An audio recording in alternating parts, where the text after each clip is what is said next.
रामचरितमानस की अंतर कथाएं भाग 4 में आप सभी का स्वागत है। हम रामचरितमानस के दोहे चौपाइयों में छिपी हुई कथाओं पर चर्चा कर रहे हैं। आइए एक नई कथा सुने। चित्रकेतु कर घर उनघाला, कनक कशिपु कर पुनि यस हाला। यह बालकांड की चौपाई है।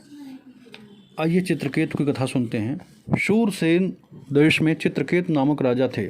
उन्हें 1 करोड़ रानियां थीं, परंतु न तो कोई पुत्र था और न ही कोई कन्या। एक दिन श्री अंगिरा ऋषि विचरते हुए राजा के पास पहुँचे।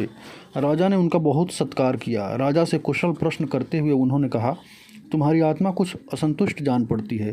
तुम किस लिए इतने दुखी लग रहे हो और इतने चिंतित से जान पड़ते हो। राजा ने कहा, बिना एक पुत्र के मैं नरकवासी हो जाऊंगा। पिंडदान और श्राद्ध करने के लिए मुझे एक पुत्र आवश्यक है। मुनि ने राजा से यज्ञ संपन्न कराकर यज्ञ का अवशिष्ट अन्न प्रदान किया और कहा कि तुम्हें एक पुत्र होगा, परंतु उससे तुमको हर्ष और शोक दोनों होंगे। अंगिरा ऋषि यह कहकर चले गए। पर पुत्र उत्पन्न होने पर राजा ने बहुत दान दिया। पुत्रवती होने के कारण राजा की प्रीति इस रानी से बढ़ती गई, जिससे अन्य रानियों के हृदय में डाह होने लगा। वे सोचते कि हम दासियों से भी गई गुजरी हो गई हैं, हमसे अधिक मंद भाग्य कौन होगा। वे सौत का भाग्य सहन नहीं कर पा रही थीं। एक बार पुत्र सो रहा था, माता किसी कार्य में लगी थी। सौतों ने अवसर देखकर बच्चे के होठों पर विष का फाहा फेर दिया, जिससे पुत्र के नेत्रों की पुतलियां फिर गईं और वह मर गया।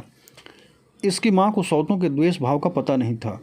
बहुत देर होने पर माता ने दासी से राजकुमार को जगा लाने की आज्ञा दी, किंतु दासी गई तो बिस्तर पर मृत पुत्र को देखकर चीखते हुए मूर्छित होकर गिर पड़ी।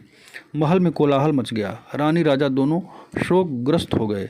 ठीक इसी समय अंगिरा ऋषि और नारद वहां वेश बदल कर आए और राजा को समझाने लगे। हे राजा, सोचो तो किसके लिए तुम रो रहे हो। वह तुम्हारा कौन है और पूर्व जन्म में तुम इसके कौन थे और आगे इसके कौन होगे।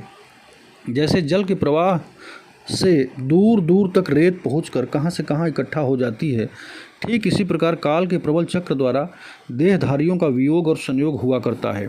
पिता पुत्र कल्पना मात्र है। वृथा शोक क्यों करते हो। राजा को ऋषियों की वाणी से थोड़ा ज्ञान हुआ। राजा ने संभलते हुए कहा,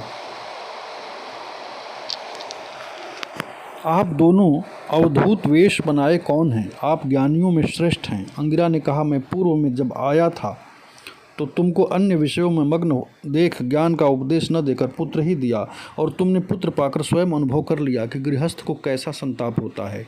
स्त्री, घर, धन और सभी ऐश्वर्य संपत्तियां इसी प्रकार शोक, भय, संताप को देने वाली नश्वर और मिथ्या हैं। यह सब पदार्थ मन के विकार मात्र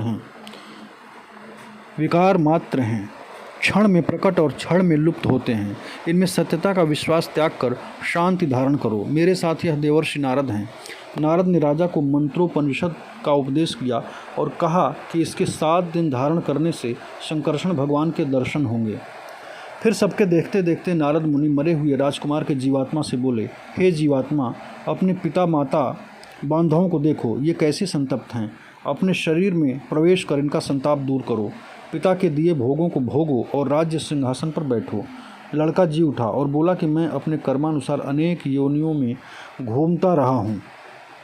किस जन्म में ये मेरे माता पिता हुए थे। कर्म से सभी आपस में एक दूसरे के भाई, पिता, माता, शत्रु, मित्र, नाशक, रक्षक इत्यादि होते रहते हैं। ये लोग मुझे पुत्र मानकर शोक करने के बदले शत्रु समझकर प्रसन्न क्यों नहीं होते।